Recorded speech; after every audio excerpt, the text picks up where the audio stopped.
Life has not been easy for the residents of Asha in Rajnandgaon, Chhattisgarh, many of whom suffer from the dreaded tropical disease, leprosy.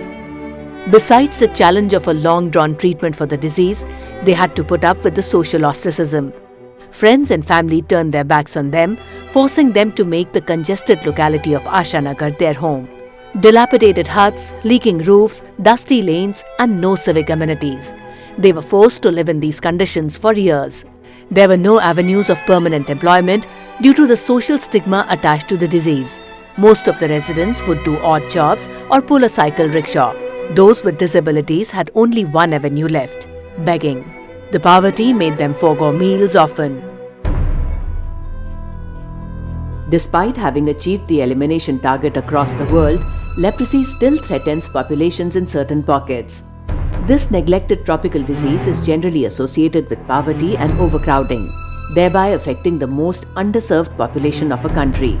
The global prevalence of the disease is 0.25 per 10,000 population. India contributes the highest number of leprosy patients, approximately 60% of the world's new leprosy cases. Chhattisgarh has the highest prevalence of leprosy in India at 2.25 per 10,000 population.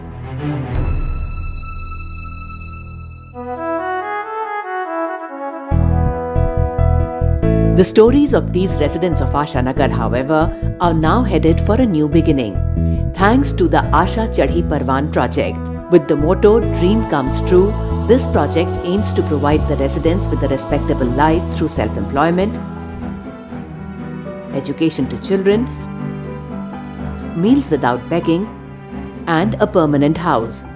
All 61 families now have permanent housing under the Pradhan Mantri Awas Yojana Urban.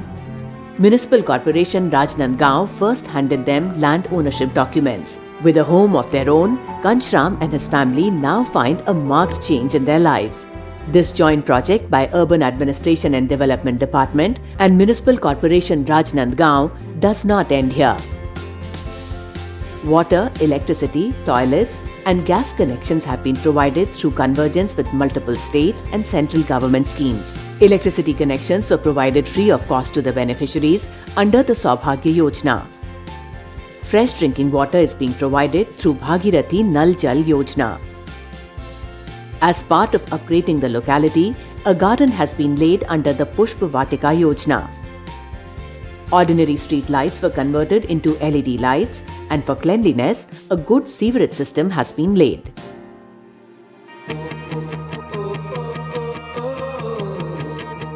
A viable means of livelihood introduced at Asha is the rearing of silkworms or sericulture. Residents are able to earn up to 341 rupees per day. The success of the model has prompted the state government to replicate it elsewhere in the state. But perhaps the most promising development has been the setting up of a handloom unit to provide livelihood to the residents. The unit has been set up with the help of Khadi Gramodyog and Chhattisgarh State Skill Development Authority for members with lesser disabilities. It is being run by the self-help group of the area, which includes at least one member from each household, preferably a woman. The Asha Chadi Parwan project fulfills several of the United Nations Sustainable Development Goals, such as end poverty, zero hunger, good health and well-being for people, quality education, gender equality, clean water and sanitation, decent work and economic growth, reducing inequalities, sustainable cities and communities, and peace, justice and strong institutions. The project is also in line with the WHO's 5-year Global Leprosy Strategy 2016-20, which aims to end discrimination and promote inclusion of leprosy patients. The project has led to people like Sonko Varbai, who lives all alone, feel more secure and happier. Not only has their self-respect returned, they feel a part of the society after having been shunned for long. The stigma associated with this disease needs to be removed. Only then can the children of Asha hope for a better future for themselves.